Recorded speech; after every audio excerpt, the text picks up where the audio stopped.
Hey, what the hell are you doing walking around dressed like Star Wars? It's Comic-Con, you idiot. We're going to the Javits Center. Well, you're the idiots, because you three guys would never be walking together. Yeah, you're his boss, and you two guys are enemies. Yeah, bite me, Captain Kirk. Hey, come on. No, that's Star Trek. Yeah, that's two different franchises. Yeah, sorry, guys. She doesn't know. Nah, it's okay. I'm sorry you have to deal with that. Let's go.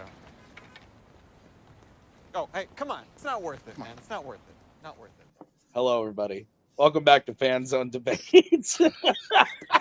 Oh, we're here for a very exciting match. We got Javi Madan going up against Jack Pinchuk as part of this title picture that we have going on here.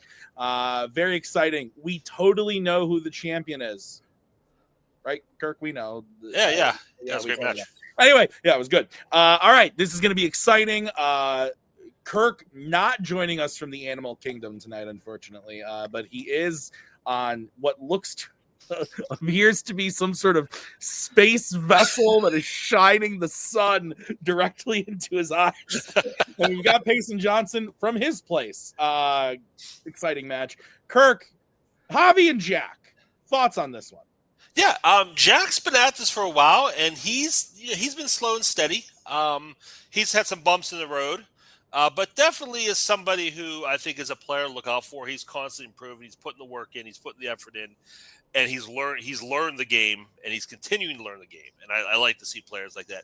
And Javi's somebody new. Hasn't had too many matches yet, but again, there's like a lot of energy there, and I think he's another person. He's judged. He respects the game, and I think he's somebody who has the potential kind of breakout too. So I'm interested to see who's going to come out on top of this one. Absolutely. Payson, at first I thought you were wearing is that a Carl's Jr. shirt? No, it's my Bowser Jr. shirt, but it's 100% a rip-off.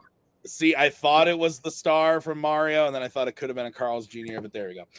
Okay, Payson, your thoughts on the match? I'm excited for this match. Jack is someone that can be hot or cold on debate, but I think he's getting a lot better. I think when he comes into matches sober, he tends to be really, really good. And Javi is someone that has impressed me this season. So I'm excited to see where he goes. Kirk, I got to ask you, how's heaven? Yeah, there you go. It's muted, but I think we get the point. I said behave yourself. Maybe you'll find out yourself someday. That's fair. Oh my God, I have a really bad cough right now. Okay, let's talk to the players. We're going to start by talking to Jack. Jack, you've had an interesting career. You're now at a negative career. You're looking to get into the 500 again. But overall, 2 contender matches, always kind of in the running lately because you've been playing even super well in your losses. How are you feeling about going up against someone new like Javi? I feel good. Honestly, yes, I haven't had a lot of time, as much time recently as I would have liked to put more prep into this. But these are questions that I feel good about. I feel strong in my answers, and Javi, I'm just look. Anytime I get to hang out with Javi, it's a good time. So, honestly, I'm not super stressed going into this. I'm pretty relaxed, pretty loose. So, yeah, no, I'm just hoping to get back to that 500 part and to that 500 record, and whatever happens. Let's hope I can get at least 2 points because I have never once won a match in the first 4 questions. Every time I've won a match has been in the speed round. So if I can get 2 points, I guarantee I'm at least going to the speed round. That's fair. Jack, good luck as we bring in our other competitor, Javi. Javi, you seem a little goofy today. What's going on? I'm just tired, man. I like being goofy, though. That's what I've realized about, I don't know, is this Act 4? Act 4. No, the thing I just did, though, was Act 3. Oh, wait. Whatever, you get it. Remember the 6-way thing? That was crazy. That was weird because I lost. That was crazy. That was I was saying weird stuff. I like saying that now because it just loosens me up a bit. Good. You didn't ask any. I feel good about the questions also. I don't know if you said that, but I didn't. But should be fun. I didn't. I mean, I feel fine. I didn't. Whatever. I'm losing my mind today. You get it. Cheers. God This is bless. going to be interesting. All right, boys. Here's how this is going to work. There are 4 questions based off of 4 categories that the players drafted. Gave them the questions. They gave us the answers. They're going to debate those questions tonight before our very souls. So they're each going to get a 1-minute opening, followed by a 5-minute freeform, followed by a 1-minute closing. At the end of the debate, Kirk, Payson, and I will write on our boards who we thought won the debate. 2 out of 3 votes wins you a point. First player to 3 points wins the match. Jack is correct. If he gets 2 points in the first 4, he probably will be going to the bonus unless he gets a third. But anyway, yes,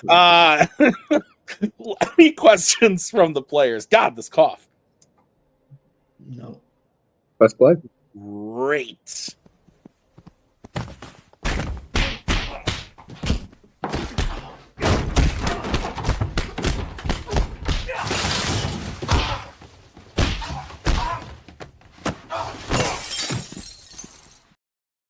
All righty. That clip fills me with so much joy. Yeah, I get happy every time too. All right. We're going to get started with the first category, which was drafted by Javi. It was in the category of musicals, maybe? Could be actors and actresses. I don't remember. The question is, what is the best song in an Amy Adams musical? All right. Javi, because you drafted this, you are going to go first. You have 1 minute when you start talking. Jack and Tim mentioned that every time they see the Ted clip, they feel a little bit of joy. That's how you know from Enchanted. Makes you feel a lot of joy every time you watch it or even listen to it. It's a song about love and how you gotta cherish the people that you love. You can't just be like, I love you, and then like just do whatever you want. It's the emotional point of the movie where Robert starts opening up and not just being a big stick in the mud. Literally the most depressing less job you can have, a divorce lawyer. And all of a sudden, this woman comes into his life and she starts opening up, what love is to him, or what love is supposed to be. And he's starting to open up to it. The song invokes a lot of classic Disney charm, but because it's set in the real world, it invokes a lot of reggae and a lot of street performers too. So it's a good mix of that. It's just a ton of fun, a lot of theatrics, the dancing, the choreography, the music. It's all beautiful. Okay. Let's move over to Mr. Pinchuk. Jack, you have 1 minute when you start talking. Apologies in advance for the sudden tone shift. Requiem from Dear Evan Hansen is, as its name suggests, a requiem to Connor, the brother, son, and stepson of those singing the song. Each of whom have wildly different emotions being bared to us. Amy Adams, Connor's mother, feels a deep sadness after the loss of her son. Though there's hurt there, there's still a deep love in her words. Danny Pino, Connor's stepfather, is restrained and somewhat cold. There's pain in him as he sings and a sort of resentfulness. And then there's Caitlin Deaver, Connor's sister. She knows how people expect her to feel after losing her brother, but she just doesn't. She feels no sadness, no loss, no pain. Each of the characters experience completely different emotions after the loss of Connor. And as the song goes on, the vocals are layered together, and it's just hauntingly beautiful. Whoa! Hauntingly beautiful. I like it from the record. My God. Okay. Strike from the record. That's my bad. When one of you starts talking, I will throw up the 1 minute warning when the time comes. If one of you is talking over your opponent, go up to let your opponent talk. Don't make me do it. Makes me sad. Nick is a minute away from an airport. So 5 minute free form when one of you starts. You can go first. Sure. The thing that I don't love about your song is, yes, it's a very fun song. It's fun and it's joyous. It's very short, and you say you see this guy open up during the song when you just don't. The entire time he is closed off. He's like, "Oh, and you're singing. There's lots of people around. Ooh, I hate this." And the entire time he is that same stick in the mud that you're saying he's becoming less of as the song goes on, and it really that's a very false characterization of him in that song, in my opinion. That's not true. It starts off that way. It goes like, everyone knows this song now. All right. But then, like, when they all do that, he's like, all right, fine, I'll do that. And then it's like he sends the flowers to the girlfriend, and it's all of a sudden. Yeah. I'll just. Hang on, Jack. Let's just pause for a second. Yeah, I think that's a false characterization because he goes like this. He's like, hey, everybody, like, fine, all right, I'll join in on the dance sequence. That's okay. I think the problem that I have with Requiem is a bunch of things. One, you didn't even choose the best Dear Evan Hansen song, which is crazy. It's not even top 3. But second of all, it's such a bummer, and it kind of doesn't make sense. They all sing "I Will Sing No Requiem," but like if they're going through all different emotions, one of them's like, oh, like, my son, I miss you so much. But then the other one's like, I never really cared for you. And the other one's like, you threw away everything we gave. So it's like, it's all kind of like, it doesn't make sense. It doesn't also give any Amy Adams time to sing. So it's just, I don't know. It's kind of all over the place. Well, she's not the main part of that song. She's a supporting part of it, but it's Caitlin Dever that is the main part of the song. The one that was the most hurt by Connor, the most, was in the most pain. And there's an expectation on her that she's supposed to feel a certain way, and she just doesn't. But as the song goes on, the perspectives and vocals are layered on top of each other until the emotional crescendo when each of them sings the words, I will sing no requiem tonight, for entirely independent reasons, refusing to let themselves grieve Connor's death. Like there's, yes, it's a bummer, but it's the meaning behind the words. It's everything that goes into the song, all of the emotion. And it's the one moment where you really, really get an honest look into how each of these people feel about everything that's happening. And yes, like he's very restrained and like, oh, you threw it away. But like that, he's never been, like the stepfather was never close with Connor. Amy Adams doesn't get a lot to do in the song, but she is great in the little bit that she does get to sing. Whereas I like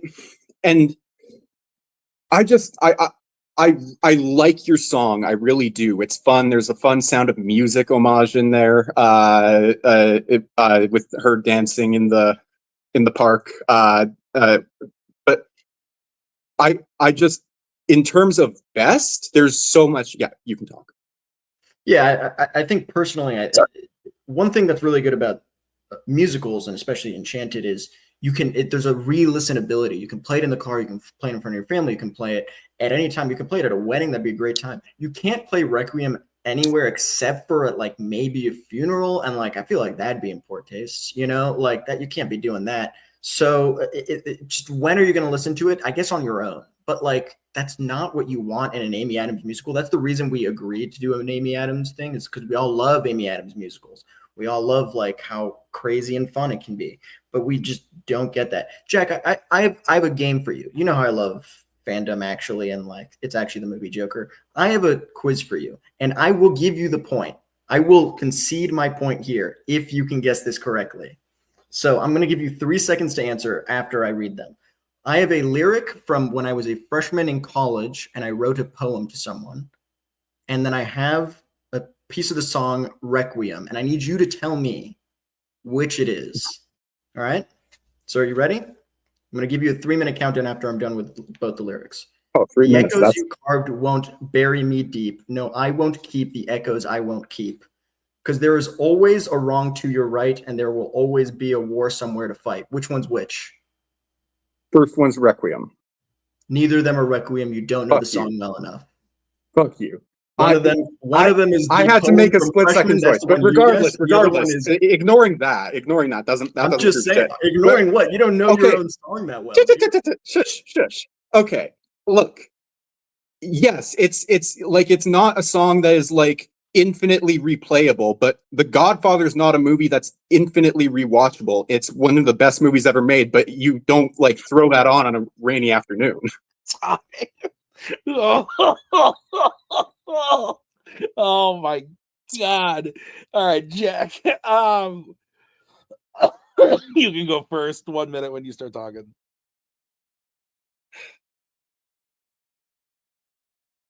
Maybe in hindsight, Requiem for a Dream would have been a better pick for that comparison. Regardless, Requiem, yes, it's hard to listen to it.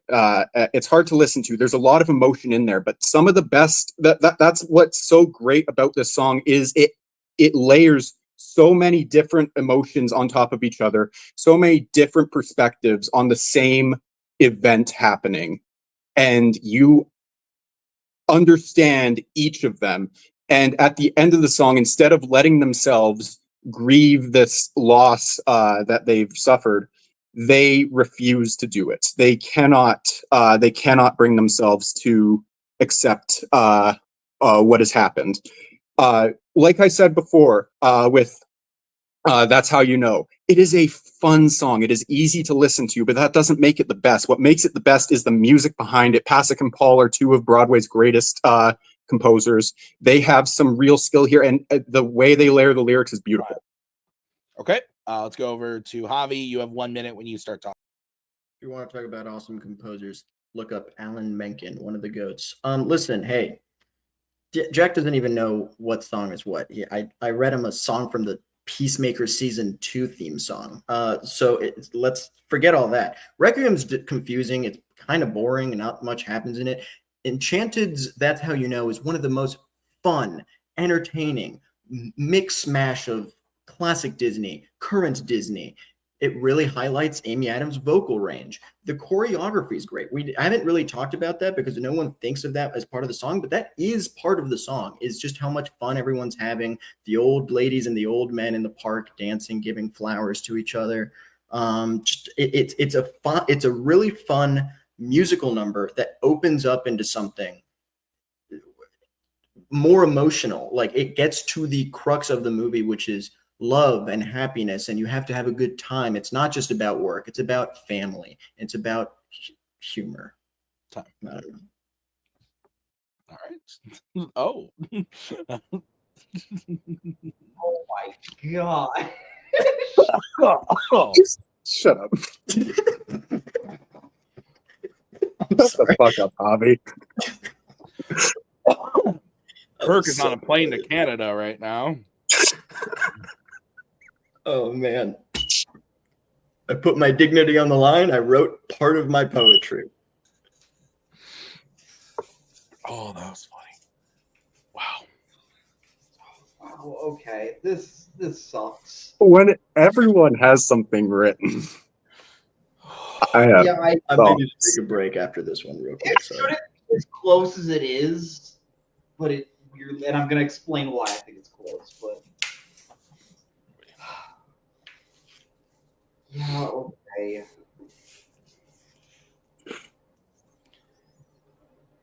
All right. We're I think good. that's okay. I went with Javi. Yeah. Listen, take away Javi's little game that he played, which was funny. It was a good bit, and I enjoyed it very much. But even take that away, I still think Javi just overall did a better job talking about why his song is the better song, both from a visual standpoint and a musical standpoint. He pretty much had something to say against Jack on all of Jack's points.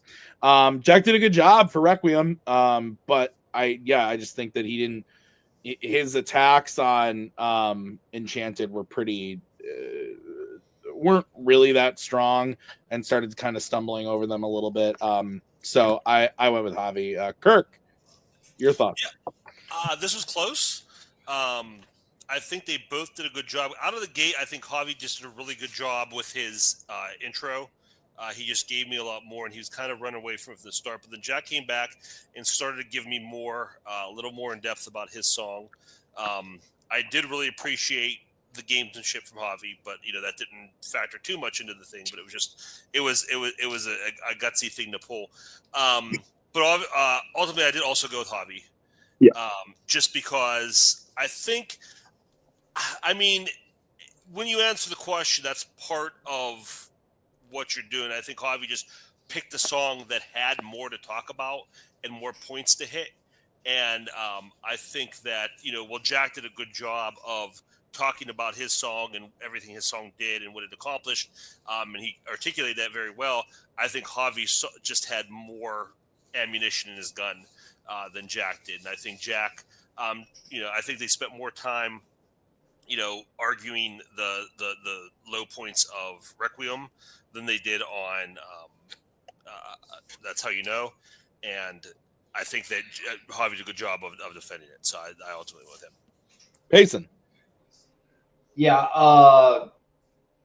clean sweep on the first question. Javi also got my vote. Kind of a sloppy debate to start out, if I'm being completely honest. The second Javi said I'm playing a little game, I was like, well, if Javi did this against a lot of other players, they'd say, fuck off, I'm not playing your game. But because it's Jack was like, sure, we'll go. But it did make me laugh. I can't deny. But yeah, like Kirk said, I think I heard a lot of this argument focused on Requiem, and most of the knocks and digs were on Requiem. Jack didn't get a ton onto Javi's song, and even when he did, he just said, and I just don't think it's that good in my opinion, which pet peeve of mine when a player says, in my opinion, debate, I'm like, you don't need to say that. And also, Jack, full respect, talk about taking a gun and just shooting yourself in the mouth when you said The Godfather isn't that rewatchable, but I still like it. Like, look, we all say shit we don't mean here. That's part of the fucking game. That's true. He said my poetry was like Requiem. Look at the judge on the other side. Yeah, no. As soon as I open my mouth. Weird movie to pull out of your butt. But I'm just like, what's a movie people consider the greatest of all time? Schindler's List is a great movie, but you don't pop it in on a rainy day. That's you know what? Fair. Yeah. We will be right back after this commercial break. We're back. All right. Javi has the first point. We're moving on to the second question. It was drafted by Jack in the category of criminal underworld. Your question is, who is the best character other than John Wick in the John Wick series? We are going to kick this off with Jack. Jack, you have 1 minute when you start talking.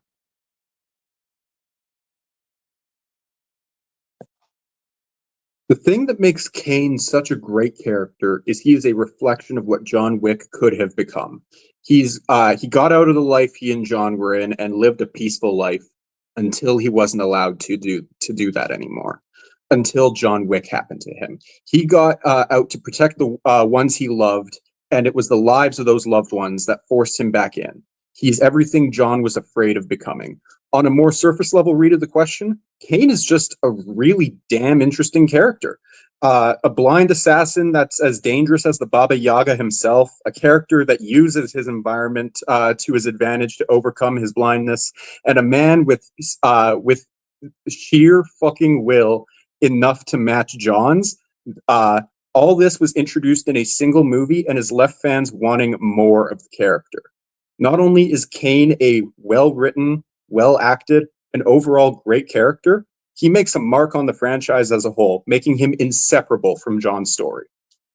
That's it. Time. All right. I'm going to go over to Javi. Javi, you have 1 minute when you start talking. Chiron is one of the coolest characters, one of the coolest side characters in movie history ever. But in the John Wick movies, I think he's up there with John as like what makes these movies so interesting. John's cool because he's an assassin who wanted to get out. Chiron is still in there, but he's a very posh, he's a very elegant, he's all about the rules, but he's willing to be flexible with them in a way where he's not breaking any of them, but he knows what people need. So, for example, when John in John Wick Chapter 2, he's on the continental ground. Sorry, John Wick Chapter 3, he's on the continental grounds. He's got his hand on the step when the assassin's about to get him. It's like, no, well, you're on continental ground, so you can't kill John. Yes, he's excommunicado, but if you want, you will also be excommunicado once you kill him. He's the perfect blend of, I'm a stickler for the rules, but the rules can be bent to a certain degree, which makes him awesome. Awesome. Strike it from the record. What? Okay. Yep. I was going to say. All right. 5 minute freeform when one of you starts talking. Awesome. What's really cool about Kane is the fact that he's a really cool assassin blind guy. But you know what? That's kind of similar to Chirrut Imwe from Solo: A Star Wars Story. Like he's just a guy who's blind and he's cool because of it. Charon is cool because he's loyal to his friends, but he's more loyal to the rules. But he's got this like internal conflict, right? Hey, you know what? The Continental doesn't board, but I'll board your dog because I'm a good friend like that. You know, he's just got this like cool vibe to him where he gets to play the most interesting parts of an underworld where it's all killing all the time. You see, here's the thing. Charon is I like Charon. He's a very calming presence in the John Wick movies, but if we're talking best character, he really isn't that much of a character. He is loyal to Winston to a fault and has no agency outside of whatever Winston wants him to do. Kane is introduced in a single movie as basically the one guy that the people think can get to John Wick. He has this internal conflict that we actually see in the film when he is forced to fight and kill Hiroyuki Sanada's character, a friend of his, someone that he doesn't want to fight and kill, is one he is forced to do anyway. We know more about Kane in his one movie than we know about Chirrut, or not Chirrut, sorry, than we know about Charon in 4. I'm tired. You never mind. Shut up. You can start talking. Well, first of all, you can't be like, oh, Charon's barely a character. We were debating on which one gets which one when we were discussing who gets what, Jack. So don't be like, oh, Charon, he's kind of lame. No one wants. We were 50-50 on this, both of us. So just pump your brakes there. Listen, Charon is one of the most interesting characters because you're right. He's a very calming presence. The thing about the John Wick movies is that there's so much action all the time, but when you see Charon, you're like, all right, come in. We're gonna do a little big hug in this John Wick movie. You know, just like he's basically a guy who's just like, your gun, sir, and it's just very cool to be like, nice, this is sick, dude. Like, just you're in the like continental him grounds because I love Lance Reddick, and I love Lance Reddick, and I think he's really good in that role. But as a character, I don't think he's particularly well written. He like I said before, Charon has no agency. His actions are fully dependent on the actions of another and serves no narrative purpose other than getting killed in the final movie. That's not a character. That's Feely from The Hobbit. That's, first of all, wrong. But second of all, if you're just going to be like, oh, it serves no narrative purpose, unlike Kane, who just admitted is just John Wick again. Like, he's just John Wick, but he's blind, and he's like everything John Wick wanted to become. I guess, but not really. He was everything John Wick was afraid of becoming. That's what makes him interesting. Right. But not really, though, because it's like, oh, he's afraid of becoming what, blind? Okay. No, a killer? Okay, well, John Wick's already done that. So what is he afraid of becoming? Losing everyone he loves? Already did that. Been there, done that. Same exact thing John Wick did. Okay, so now the only thing that he's got different is he's blind and he's a sick fighter, dude. Those are his two defining characteristics that aren't just John Wick. And actually, you know what? Scratch that. John Wick's really good at fighting too. So he's blind. Okay. He is the one that successfully got out. He got out and was safe and was able to live a life with his family. Something that John was going to do before his wife fucking died. And then the one thing that his wife left him was taken from him, which brought him back in, which is what was going to happen to Kane's family. I keep almost calling him Chirrut. Damn you! It was what almost happened to Kane's family when he was recruited by Bill Skarsgård's shitheel character in 4. Kane has so much less time to make an impression, and he makes a bigger impression than any other character in John's entire saga. He is everything. Like yes, they're both badass assassins, but it's on a more personal level what John was afraid of becoming. Yeah, if you're going to say like, oh, he had the most impact over all of them, then that's Winston, but we're not talking about impact. We're talking about cool and best. All right, let's go. And best. Strike it. Let's go to Javi first, I think. Yeah, Javi first. 1 minute when you start talking. If you want more of the same, but just with like a little bit flashier, cool type things, then you just get Kane. Kane's cool. I'm not afraid to admit it. We're both 50-50 on it. But what makes Charon a better character is that he's not the same. He's the most different character in all the John Wick movies, and you love him for that. He takes care of the dog when he has no obligation to. So if you're going to be like, oh, he's only obliged to Winston, no. He's obliged to his friends, John, the dog, whatever. The Continental is basically his home. That's all he really knows, it seems. And he's there to go down with the ship, which he almost does in John Wick Chapter 3. He's just a really, which is to say, he's not just a peaceful character. He can be. He's a calming presence in movies where it's just so much action all the time, which we love, but there needs to be breaks. Okay. Let's go over to Jack. Jack, you have 1 minute when you start talking.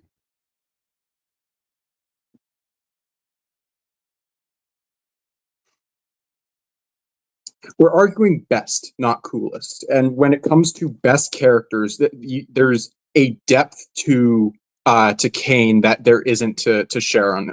There's a depth. There is an inner conflict to him, whereas Sharon the entire time is just kind of cool with John, no matter what. He doesn't have anything more to him than what you see. He's this elegant, I care about the rules type. Have you seen anyone in the Continental? That's their whole shtick. When we're talking about best character in a John Wick movie, you have to think of how that character impacts John's story and the role they play in these movies, because Kane is the end all be all to this story. He is the one that John was afraid to become. He is the one that the people thought to send after John. He is everything that John was going to be and didn't become. Okay. Bring in the judges. Anyone, the Continental, Perkins, Marcus, John Wick, they all do murder. Just.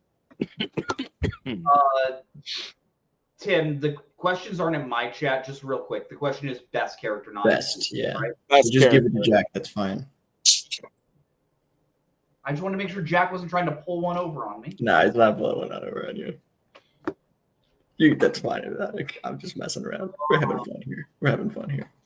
Yeah. By proof of the fact that none of us did any prep, and it shows. I prepped, just not as much as I wanted to. All right, fair enough. I prepped the first thing.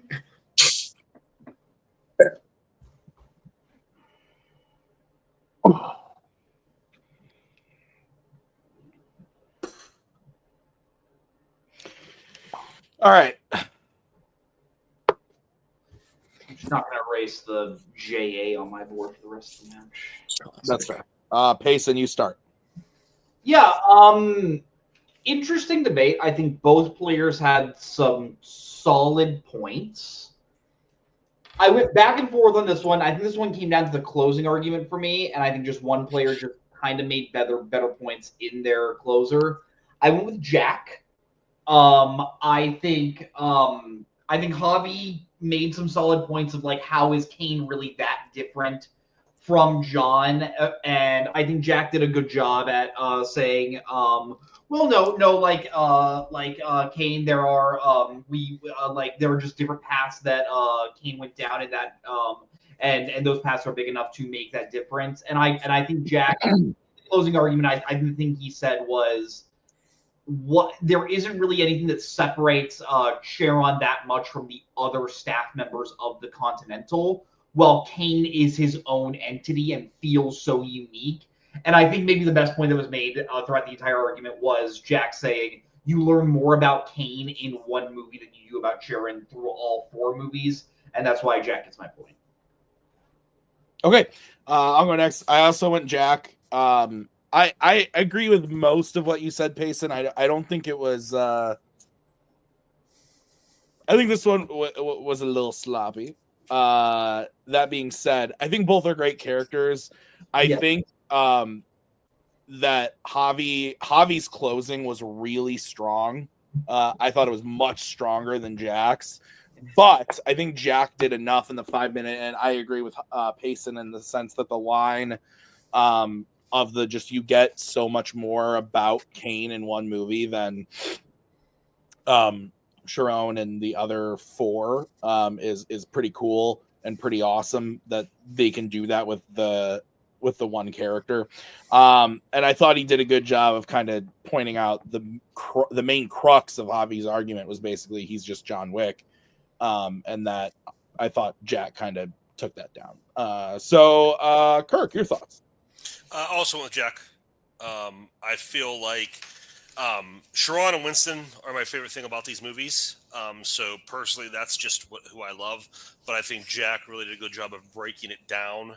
And, it's best character. And Jack gave me a lot of characterization on Kane and, explain why we really don't get that as much of that with Sharon. I agree. Javi's closing was really strong. He almost swayed me because just talking about, hey, this is somebody different. And, it's a really nice change of pace from all the other characters. But like you said, Tim, I think Jack had just done too much to overwhelm. Again, it's the same. I'll say the opposite.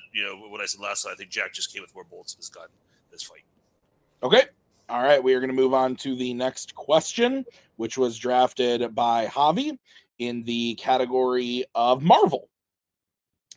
What is the most exciting scene in a Marvel film? We're going to start with Javi. You have 1 minute when you start talking.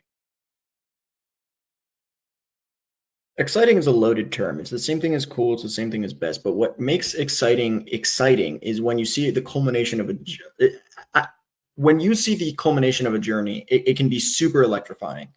So that's why I went with the "What's Up Danger" scene from Into the Spider-Verse.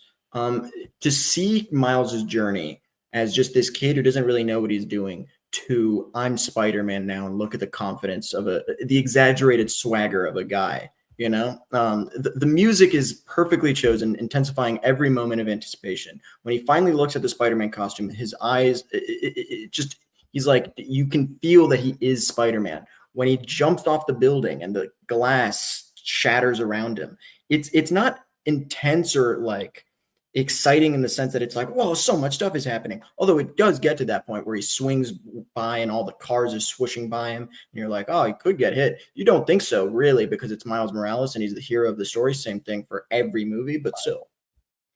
Okay, let's go over to Jack. Jack, you have 1 minute when you start talking. Yeah. When I think of exciting scenes in movies, I think of scenes like the highway chase in the Batman. I think of scenes like the 300 Spartans against the thousands of Persians at the Battle of Thermopylae in 300. And I think of the train battle between Doc Ock and Spider-Man in Spider-Man 2. Each of these scenes is pulse-pounding and exciting in their own right, but there's a scene that hits on individual elements from each of them that oozes excitement in every frame, and that's Miles's escape from Spider Society. There we go. In Spider-Man Across the Spider-Verse. This scene is more than just a fun chase scene with a lot of different Fortnite skins. It's the start of a new journey for Miles. He goes from being in Spider Society, someplace he thought he belonged, to realizing, shit, I don't belong, and realizing that everything he thought was a lie, and he just runs. There's nothing more he can do. Nothing more he can do. I tried to get something in before one. All right. Anyway. Oh, come on, Javi. It was pretty. You might be on a delay. Okay. We're gonna go 5 minute freeform when one of you starts. You go ahead, please. Okay. Something that I think helps my scene more than yours is my scene is the beginning of a new arc instead of the culmination of one. It's the start of something new. The leap of faith. Yes, it's a cathartic and satisfying moment, but I wouldn't call that exciting. This is the start of a new arc for Miles. He is completely flying solo here. He is on his own against literally the entire Spider Society of people that are after him. there's a lot of really fun little one-off jokes in this, and then from the moment that he uses his palms to get out to the moment he says, "No, I'm gonna do my own thing," and jumps off the train, your heart is pounding the entire time. Daniel Pemberton's score just kills it. Makes it so much more exciting than it would have been with anything else playing. Yeah, I mean, I think "What's Up Danger" would have been really cool to put up instead of Daniel Pemberton's score, but it could be anything really. Listen, I think you kind of nailed it on the head in your opening though, which was like it's just a bunch of Fortnite skins chasing Miles, which is just like, oh look, there's a cat Spider-Man, a dinosaur Spider-Man. Whoa, which Spider-Man's gonna attack him? You're just bombarded with like cameos. You get like Hello Peter from Dr. Octavius and like Mysterio, and you're like, oh wow, really cool cardboard cutouts. Why are we running into this? It's very schizophrenic. It's a lot happening at the same time. It's very Transformers. My thing is like it's kind of Transformers. You gotta admit it's a little Transformers. But listen, he breaks out of the spider webs because after the motivational speech of his father, and he's like, I'm gonna go to Aunt May and she's gonna get me a suit and I'm finally gonna be a Spider-Man. I am Spider-Man. He figures out his whole journey as a hero in that moment.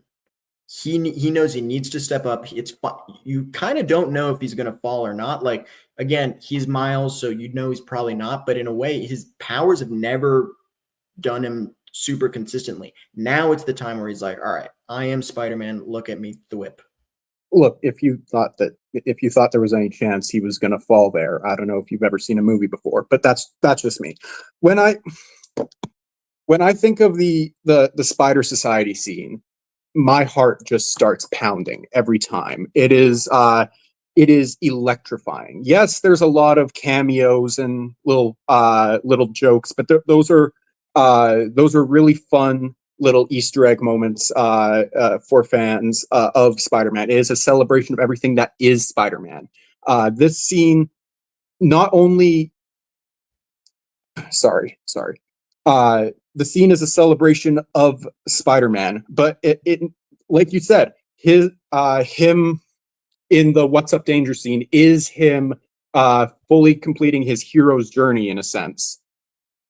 My scene flips that on its head and puts him on a new journey. Like it's a new take, or like it's a new direction for him to go. He is completely outmatched in this. And what is more Spider-Man? What is more exciting than being the underdog in this? There is nothing more exciting or more Spider-Man than that. Your scene, it's cathartic, but it's not exciting. Yeah, I don't know. I think cathartic can be exciting. Also, if you're going to say if you think you're going to fall, I don't think you've ever seen a movie. If you think he was going to get caught by the Spider-Man, you've never seen a movie. It's the same thing.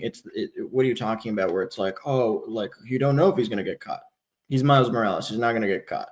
This is his movie. Also, if you're going to be like, oh, this scene is very Spider-Man, dude, these are the most Spider-Man movies ever. Both of them. Mine, yours. If you're going to be like, oh, this scene's very Spider-Man, the whole movie is a celebration of Spider-Man. All of them. The first one, arguably more, because it's like, oh, you've never seen these Spider-Man before. And then the second one, they're like, all right, we just need to include way more Spider-Man, because how are we going to top 5 Spider-Man? How about Infinite Spider-Man? Andy Samberg Spider-Man? Cowboy Spider-Man? You know, it's just, but that's the problem with your scene is like, you sure, like, you can freeze frame every scene and just be like, oh, look at that Spider-Man, look at that Spider-Man. But then you lose the excitement because you're just taking pictures. Like you're one of those like new Rockstar's Easter eggs videos where it's like, did you notice the freaking spider buggy or whatever? Like that's crazy. Okay, whoa, look at this Spider-Man. What's Miles doing? What's Miles doing in your scene? Swinging through a city with some dope music playing? Yeah, I've seen that in every other Spider-Man movie.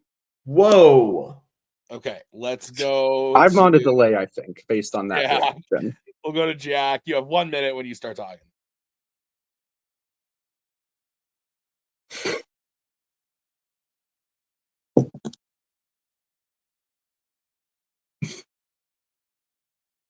The thing that makes my scene the most exciting Marvel scene is the emotion that goes into it. It's the animation. It is Daniel Pemberton's kick-ass score. It is every part of this movie is dialed to the perfect point where it just hits that feeling in you of this is exciting. Of me just leaning forward in my seat and not being able to draw my eyes away from the screen. The emotional weight of Javi's scene doesn't even occur in Javi's scene. It's the scene before with his talk with his dad through the door. That's the moment where he realizes I have to be like that. That's the moment where he realizes like what he has to do to be the hero that he wants to be. But my scene, what's more Spider-Man more exciting than being the underdog? And I can't words right now. Sorry. You're good. All right, let's go over to Javi. Javi, you have 1 minute when you start talking.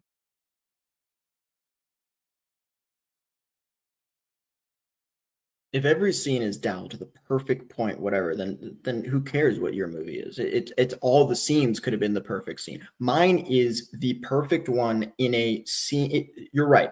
The emotional moment comes at the beginning, but it's the exciting moment that comes right after. The exciting moment's jumping off the building, swinging. He's about to get hit by a car, but he thwips back. He's Spider-Man now. He's finally made his hero's journey as a character, not just a basically Spider-Man light, a sidekick, or whatever. He is Spider-Man now. He's the Spider-Man of this universe. He realizes what that means now.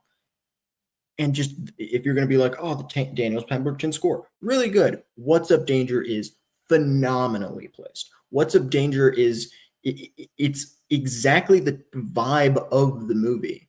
It's just like it's rad, but I can't even put it into words. You say it a lot. It's electric, just like Miles Venom's strike. Nobody wanted to pick Bring Me to Life from Daredevil. Wow. I was so close. It was on the short list. House scene. I'm gonna leave and come back quick. Okay, sounds good. What about Dancing Queen from Venom: The Last Ride? Last Dance, excuse me? Excuse me? Right, Last Dance, sorry. Wow, it was when they did a dance. You just lost the fandom title. Are you happy? I was a poser. Jack, when you were gone, they said I won. Sorry, buddy. No, that didn't happen. Oh, okay.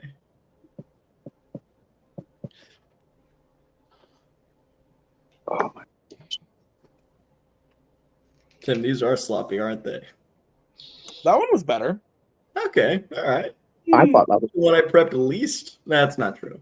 We'll get to that, Tim. I have some thoughts. Nice. I'm pretty excited. I didn't even get to use the one line I wanted to use. Damn it. That's how bad I was stumbling over my words there, Javi. Exaggerated swagger, though?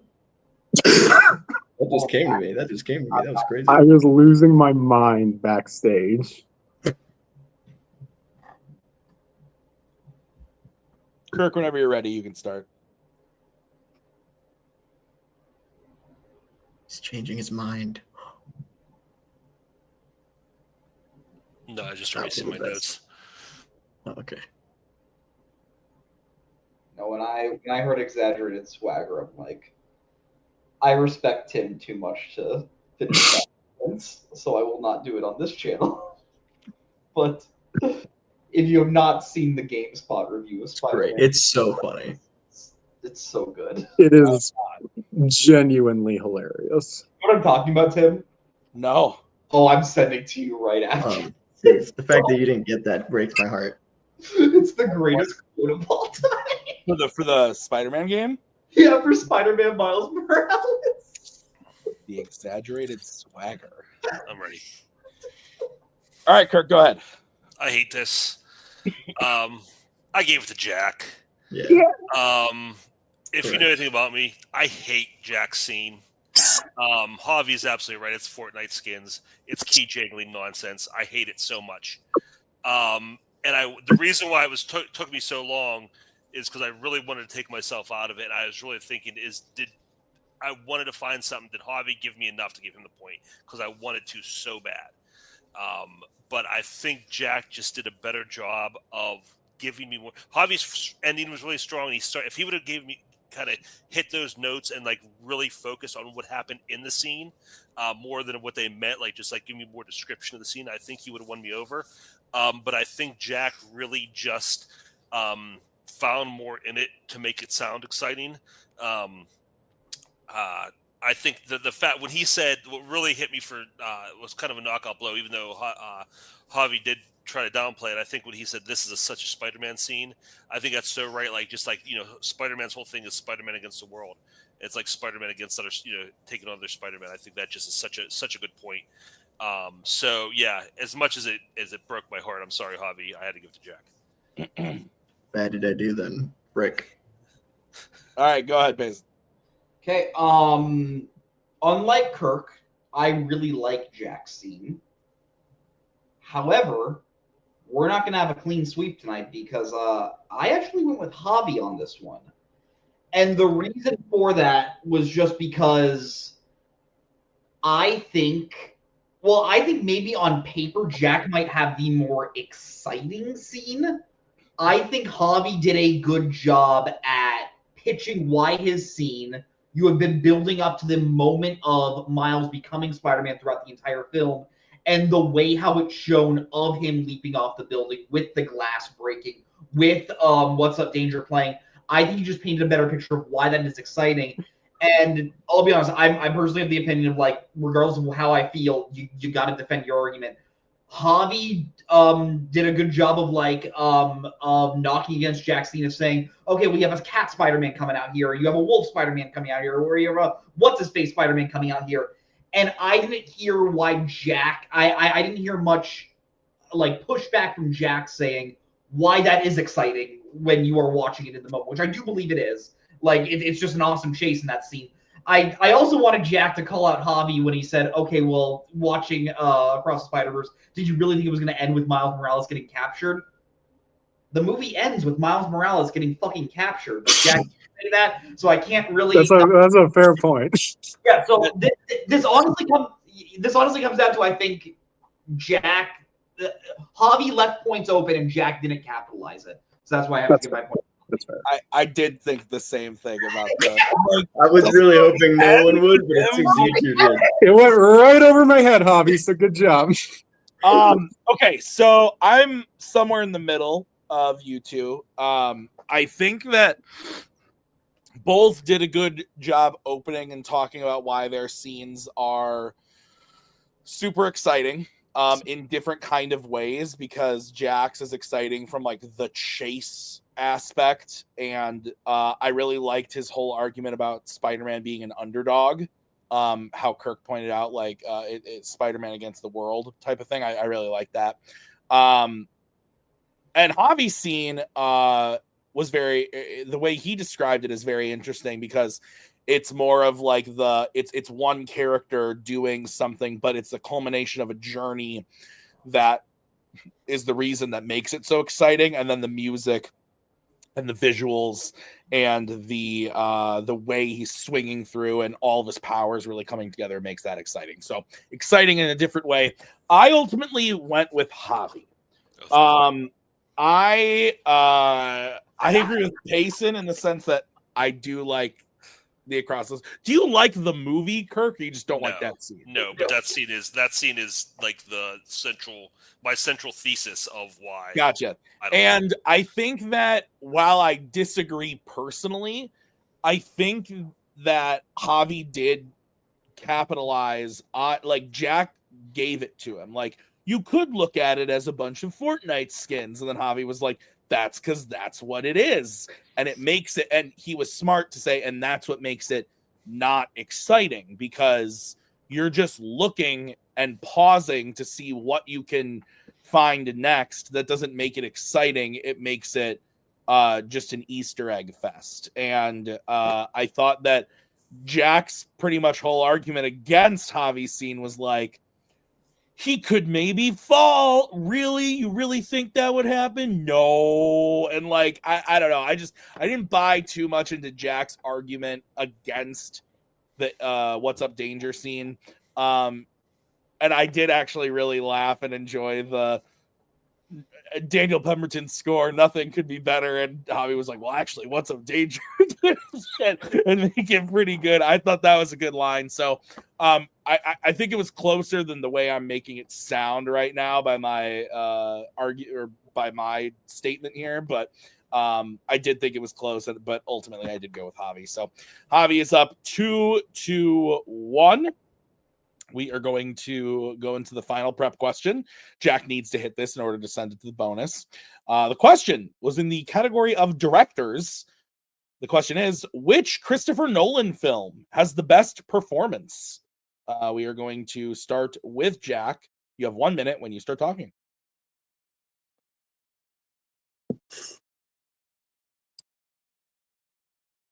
If there's one thing Christopher Nolan knows how to do well, apart from fuck with the very idea of time, it's get great performances out of his actors. So we've got to look at the question through a different lens here.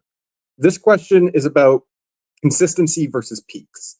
My opponent's film has great performances, and I'm not going to try to pretend that it doesn't. But in the grand scheme of the careers of the actors, they don't stand out all that much when you look at them all together. Due to how underutilized a lot of them are. Insomnia, though, not only features great performances, but some of the best performances in the careers of acting legends, like Al Pacino and Robin Williams, as well as some of the best work from up-and-comers at the time, like Hilary Swank.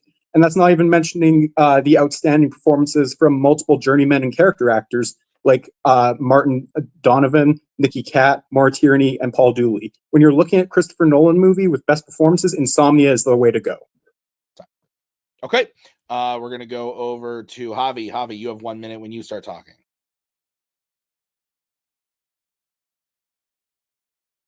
I like performances where the character that you're watching is unrecognizable. Oppenheimer, no actor is the same character in any other movie, ever.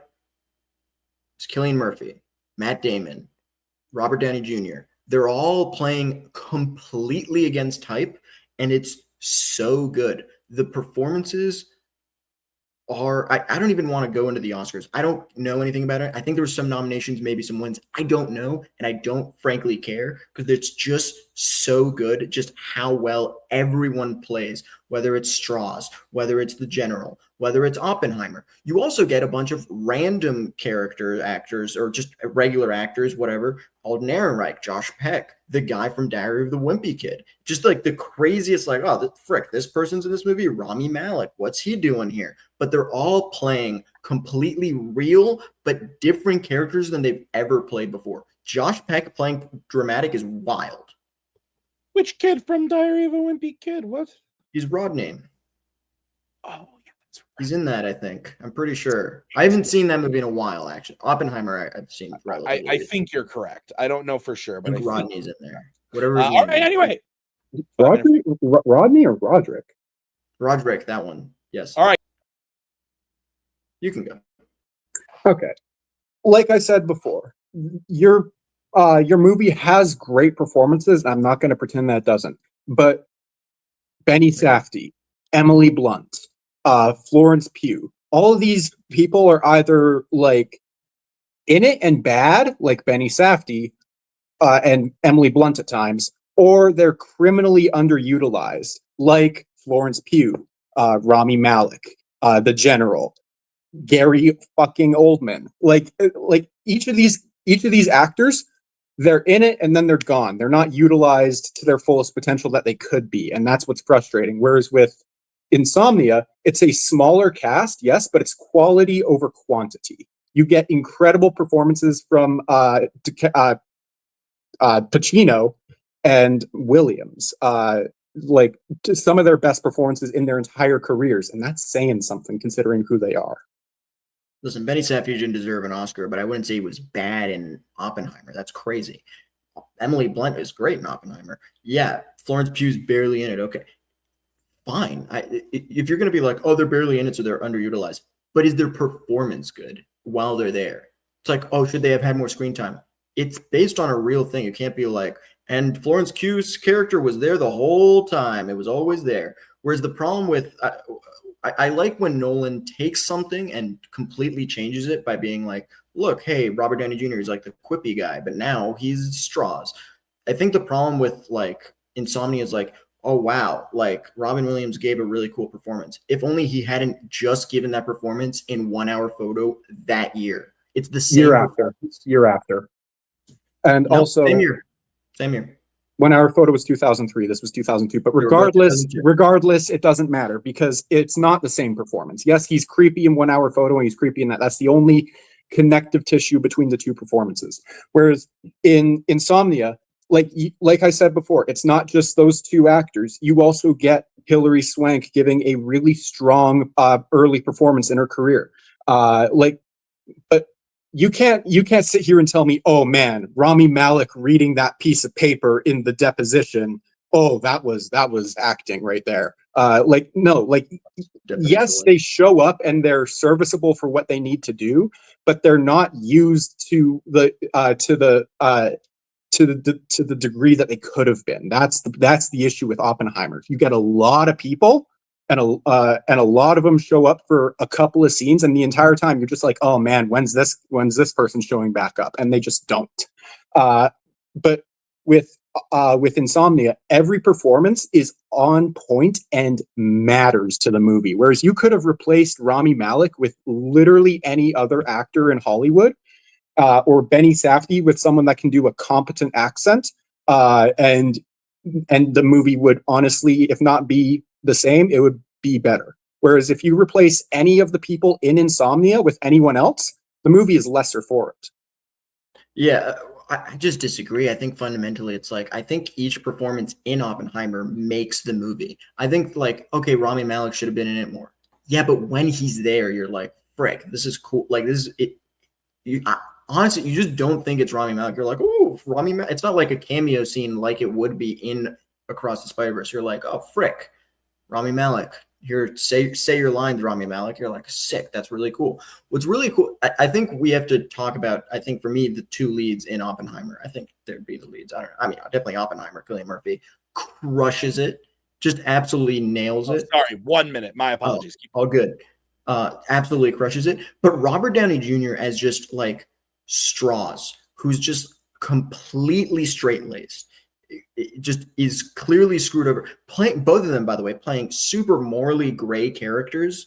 Like Strauss is clearly just like trying to get ahead politically, whereas Oppenheimer just wants to go down as one of the greatest scientific minds of all time, and he kind of doesn't care. But then you kind of see sympathy from both of them at the end, and it's just super cool that they're able to bring that to the performances.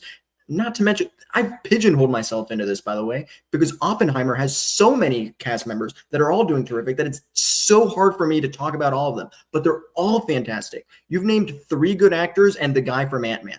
Those are the 4 people in that movie that are given any names. They're fine. They're good. Al Pacino plays a paranoid guy from Heat. It's the same thing, but it's fine. It's just an all right performances from Christopher Nolan as usual. I'll save my for closing. Okay, time. I hit the wrong button when I want to do the 1 minute. Oh, you're good. All right, so we're going to start with Javi on this. Javi, you get 1 minute to close when you start talking. Dang, I really did screw myself a little bit because there's so many great performances in Oppenheimer that I can't get to all of them. And it's super frustrating. If this was a 10-minute debate, I'd be able to crush it. Alas, it was a 5-minute thing with 2 entries. But each performance brings something different that we've never seen out of the actors. That can't be said about Insomnia. It just can't. Al Pacino can't sleep. All right, cool, man. Great. But Oppenheimer takes these real characters in a story that like otherwise would be boring. If anyone said, hey, do you want to watch Oppenheimer? And prior to it being Christopher Nolan, you wouldn't have cared. But now it's Christopher Nolan and Robert Downey Jr. is in it and Cillian Murphy's in it. And you're like, oh, okay, frick, I'll watch this movie about a boring scientist and his boring life. Frick, it's actually super interesting because the performances make it that way.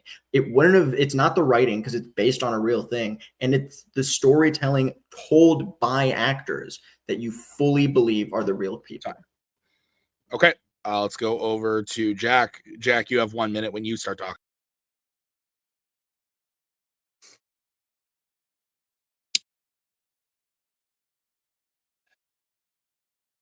like I said before, I'm not going to sit here and pretend that Downey Jr. and Murphy and Damon aren't great in Oppenheimer. They obviously are, but we're talking about what are the best performances in a Christopher Nolan movie, and I think and you have to look at how they're utilized in their movie.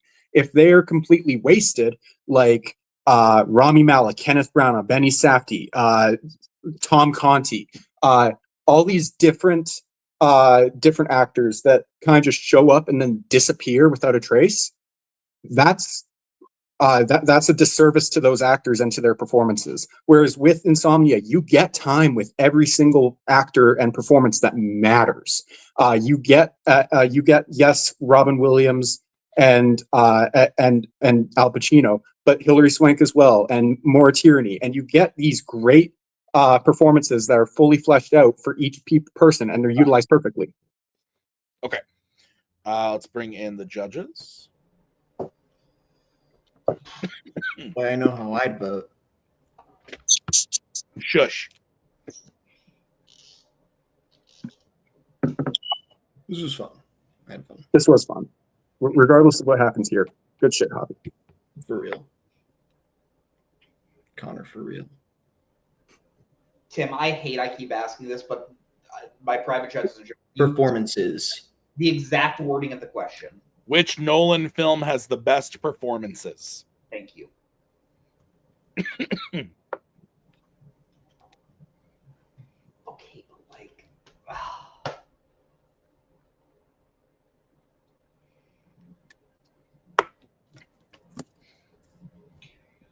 Kirk, you ready? Sorry. Jason, how you doing? You're good? Oh, good. No. Okay. No, you're good. Take your time.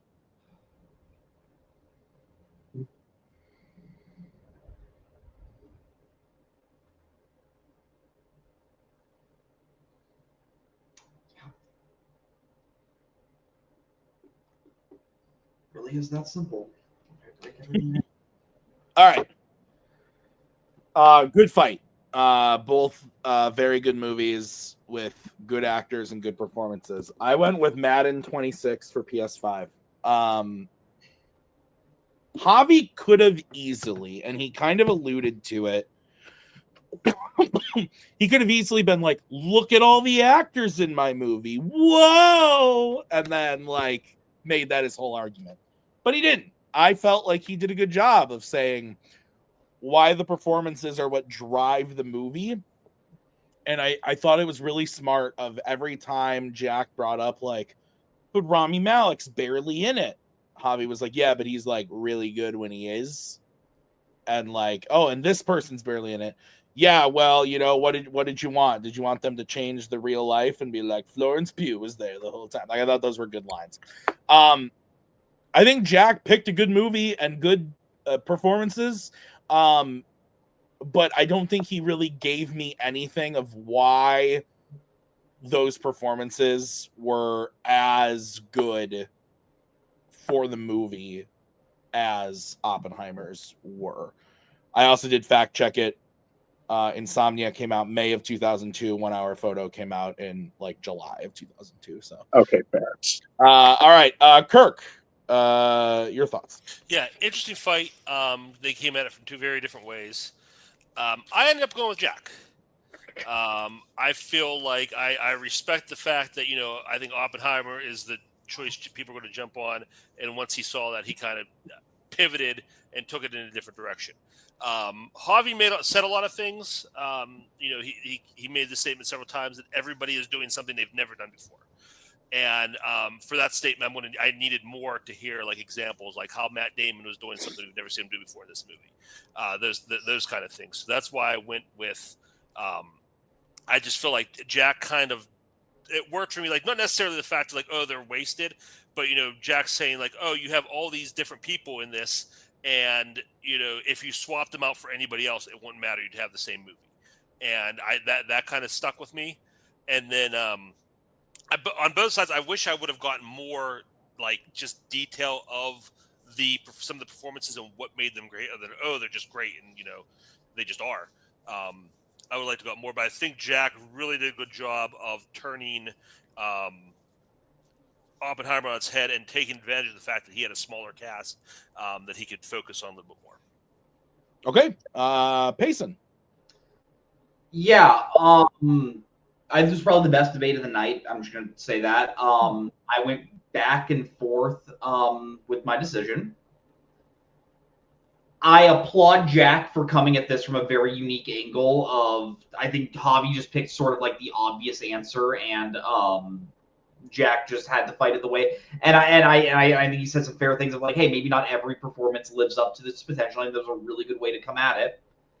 And Javi also said, did a great job of just saying, hey, maybe Pacino and Williams aren't quite as cracked up to being, can they carry this whole thing?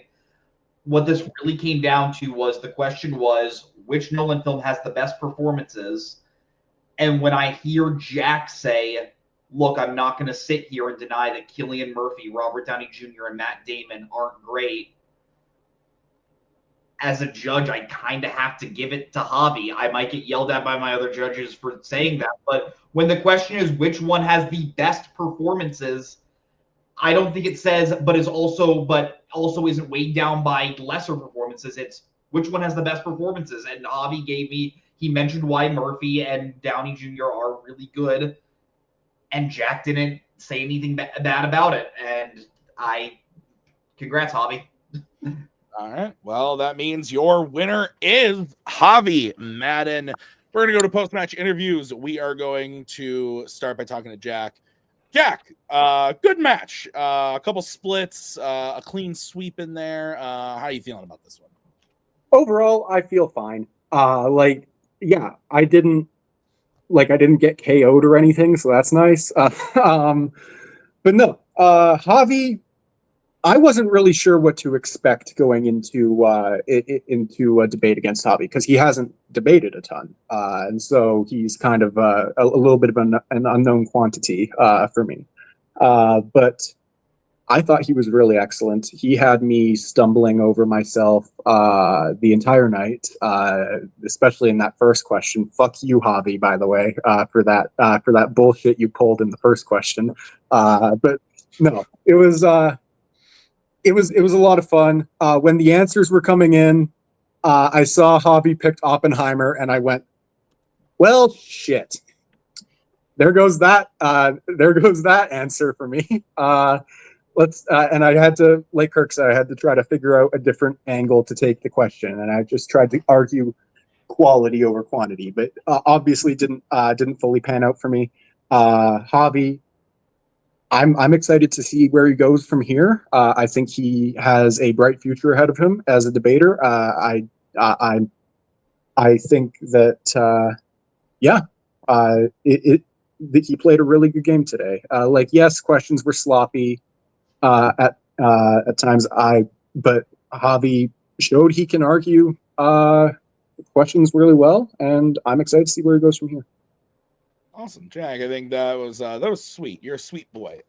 We like you at TBNT Inc. Jack, congrats on a good match. We'll see you next time as we bring in our winner, Javi Madan. Javi, I feel like the FU might be valid from Jack for pulling that stuff. If you did that to Kirk would just punch you through the camera. I would not have done that to Kirk. But your thoughts on the match? Kirk wouldn't have answered. Kirk would have said, "Fuck you, I'm not doing this," and just moved on. That is why I would not have done it to Kirk. Not for fear, just for he wouldn't do it. No, I feel good.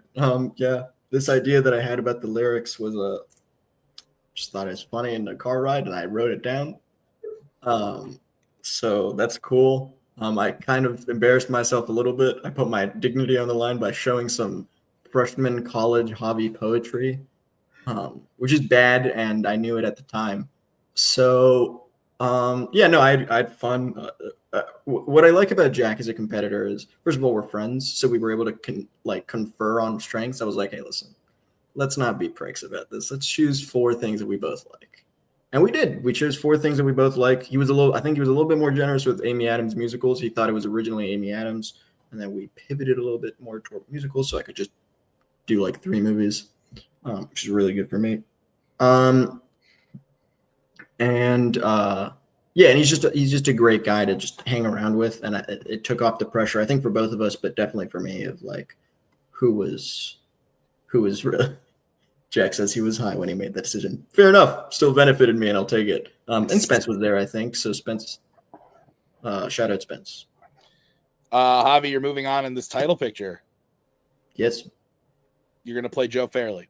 I'm excited because we wanted to play each other in the tournament, and we didn't get that because Kastner beat the crap out of me.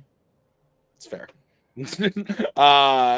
But are you excited? You're excited that the play. I am, yeah. I think I'm gonna try to pull a Jack again and be like, dude, let's do something we both freaking like. You know, let's be chill about this, my guy. If he's not gonna play ball, that's fair enough. I'm not gonna. That's fine. I'm not gonna win anyway. But I just like chilling. I truly didn't do any prep. That's not true. I did the thing. I did the lyrics, but yeah. What are you talking? Yeah, but I'm not gonna do too much prep after. Like, I'll watch the movies, but that's about it. That's fair. Javi, I can't wait to see it. Congrats on the win. We'll see you next time. And let's get final thoughts, starting with Payson. Yeah, I think you could tell that this match seemed lower stakes for the competitors, and they were just sort of having fun. Javi is genuinely just one of my favorite players to watch play because he just kind of knows how to troll the other competitor, and it ended up paying off for him. So good on him. It's fun seeing Jack. Just wasn't his night, but yeah, Javi is very entertaining. Kirk, final thoughts from you. First of all, I want to apologize to Jack. It may have seemed I was a little too happy when he lost that Spider-Man point. But the truth be told, I tried to be very objective. Obviously, I think all of us judges do. I know all of us judges do, and take our own opinions out of it. But it's really difficult to do that when one player, almost word for word quotes your letterbox review of a movie. And I worry that I may have overcompensated too much because of that, giving the point to Jack. So I'm just glad my vote didn't affect the outcome of that, because I feel like I was just a mess there. That said, I think Javi is a lot of fun to watch play. I like players who have fun playing, don't necessarily take it super serious, but still are able to have some success. So I will see how he's able to take that, this not prep too much. That works for some people. Some people, the more they kind of wing it, the more successful they can be. So let's see how that works out for him. Joe's going to be a tough test. Joe's a guy who preps very much. So we'll see how that balances out. Yeah, absolutely. That's going to do it for us today at Fanzone Debate. Please come back next week. We got a fun one. Chadwick Webb, who we haven't seen in a while after his he knocked the shit out of Will Cohen, I believe, is what happened. That was nasty. Yeah, it was 3-0. It was the perfect game from Chadwick. He's coming back and he's playing that one motherfucker, Kaiser Huang. That's going to be coming up next week. So be on the lookout for that. We got some other fun ones on the way, like Alex versus Spence, Tyler Birch versus Brooklyn Vale, and then Joe versus Javi. So lots of fun stuff coming up here. So thank you so much for watching, for the players, for Kirk and Payson, and for all the people who help run this thing, the Marks, the Bryants, the Kirks, all of you. Thank you so much. We'll see you next time. Bye. There we go. Thanks a lot. Come again.